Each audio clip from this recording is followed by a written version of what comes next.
Trigger warning. Discussion of guns, cops, suicide, mental health, death, and terrorism in this video.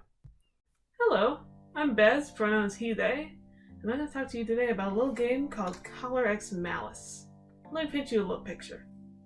The year is 2000XX. Shinjuku has been plagued with violent crime thanks to a series of murders by a terrorist organization known as Adonis.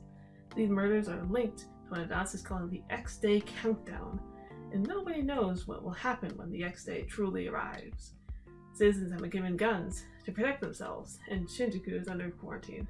Ichika is a rookie cop who works in Special Regions Crime Prevention Office, or SRCPO. When she goes to the park to investigate an incident, she is instead given a poison collar by Adonis. Then she is forced to work with 4 men who have been investigating the X-Day incidents on their own as private detectives. All of them are being threatened by Adonis and are told they need to find out the motives of the terrorist organization. Only then will they learn the truth about X-Day and rid Ichika of the poison collar.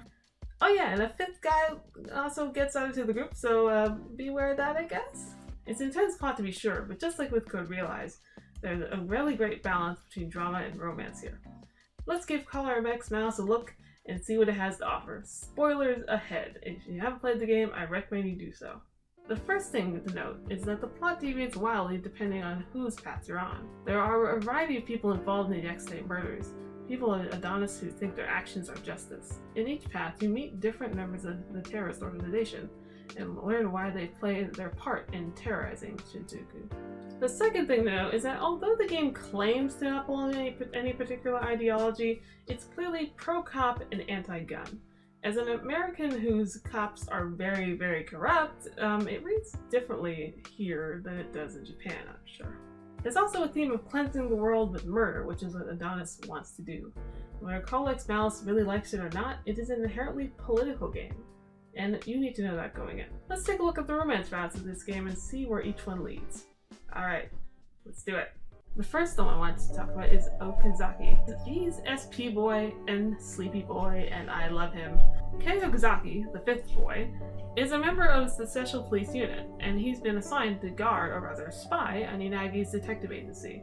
Unagi is one of the private detectives, since all the members are people who quit the police force for one reason or another. In his path, he and Ichika investigate a stalking incident that leads to the X-Day murders, as well as a killing that occurred at a traffic stop. As they pursue these cases, the two of them become closer, and Ichika learns that Kei wants to die a meaningful death, and sees his life as pointless otherwise. Can Ichika save suicidal boy and help convince him that life is worth living and he's worthy of love? Hint? Yes! Okazaki's story is the first one I played, and it can be a really rough one. I mean, there's stalking, suicide, death. It's a pretty heavy plot, but it manages to balance it out pretty well.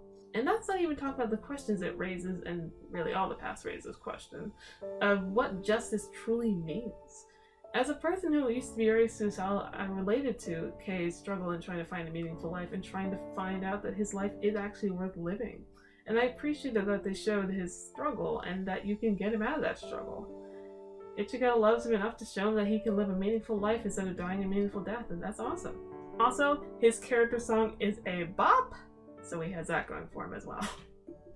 Next up, Kageyuki Shiraishi, the cat-obsessed profiler who just doesn't get people. Ichika and Shiraishi go over a school incident together, trying to find the truth despite the obstacles in their way. Shiraishi sees Ichika as an experiment and a toy, an amusement because of her collar, and Ichika is, in my opinion, not well treated by this heartless man. But the more they get to know each other, the closer they become, and the more Shiraishi starts to see Ichika as a person, not a plaything. However, it's ultimately revealed that Shiraishi is a pawn for Adonis, raised from childhood to serve the terrorist organization. And Adonis, he doesn't even have a name, he's simply number 14. The leader of Adonis, Zero, tells Ichika to kill Shiraishi, but she refuses, which results in her getting poisoned by the collar. She falls into a deep coma, and Shiraishi stays by her side as she recovers. Also, did I mention Shiraishi literally murders someone in his route? So there's that. I have to admit, I'm not the biggest Shiraishi fanboy in the world. I mean, I appreciate what the game is trying to say, and I don't think he's an irredeemable person at all. But I think his way of looking at things and way of playing with Ichika really freaks me out. I appreciate that he learns to look at her as a person in the route, which is really great. But he's just not for me. Sorry. Mineo Enomoto, the former Field Ops member, is next on our list. Brazen, bubbling, history fanboy, and utter himbo, Enomoto joined Unagi's detective agency because a superior of his in the police was revealed to be corrupt, and therefore was murdered by Adonis. And as Ichika investigates the first two XA incidents with him, she has to help him learn to open up again. I love this doofus. Don't get me wrong, he's a very intelligent character in there, but he's such a dummy most of the time. It's so funny. There's so many laugh out loud moments in his path, mostly because he's embarrassing himself, and it's just a fun ride all around. It manages to balance that fun with the intense themes of the route too, really well. I love my favorite himbo. Okay? Finally, my favorite boy, the hacker and former crime department member Takeru Sazuzuka. Oh, how I love my donut tsundere cell. In his route, we investigate the X-Day crimes from August, the one responsible for Shinjuku's quarantine and its lifting of the sword and firearms control law, which is how guns got passed out to citizens to protect themselves. Takeru, used to working alone, takes some time to warm up to Ichika, constantly berating her and calling her a dog. But as the two of them investigate, they become closer to each other, and he even opens up to Ichika about his past. As you can probably tell, Takeru's my favorite.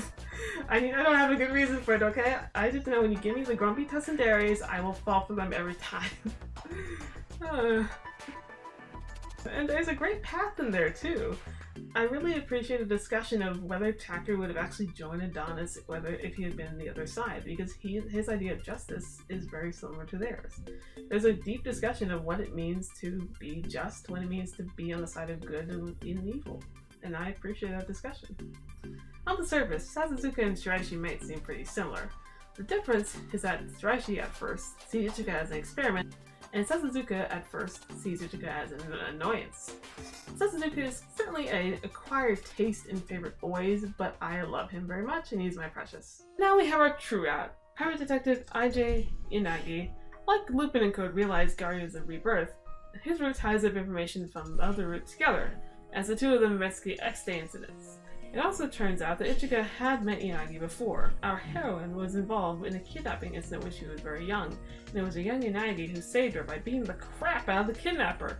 He left the kidnapper in a vegetative state and feels guilty about this to this day, so much that he brings flowers to the guy in the hospital. But back to the route. The two of them eventually narrow down who call it Ichika and infiltrate Adonis' hideout. They confront Zero, leader of Adonis, who is revealed to be Ichika's friend and co-worker at the police station, Psyche. Psyche manages to escape, and Ichika manages to find him at the place where she was collared. Psyche tries to get Ichika to kill him so she can be like him, but she refuses, and Psyche is arrested. Thus ends the X-Day incidents and brings a new life for Yanagi and Ichika.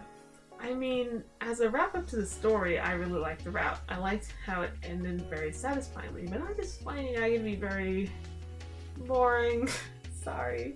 I just found it kind of bland, cop on the edge who smokes a cigarette and all that. The tropes are there. They're just not my favorite tropes. They might be yours though. And with that wraps our discussion of Color X Malice. I don't know about you, but it's not every day a romance game manages to balance love and terrorism somehow, but they actually succeeded in that feat.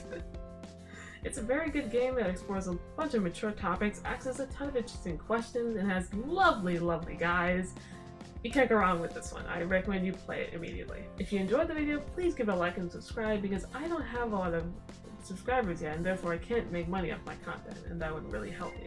If you really like the video, I have a Patreon at patreon.com/Norbez where you can support my work and get things like behind the scene access, early videos, commissions, and all that stuff. It's fun. You stayed till the end of the video, so I have a surprise for you. I am going to give one of you lucky viewers a Unagi card. A little point for you. To enter the giveaway, look at the pinned comment that has a link to a tweet. On the tweet, reply to it and say what you liked and disliked about the video. You can help me improve and also enter a cool giveaway in the process, so I think it's a win-win for everyone, right? Alright, this is Bez from Your Big Brother Plays, and I'll see you next time. Bye! Love and wave bye too. Bye!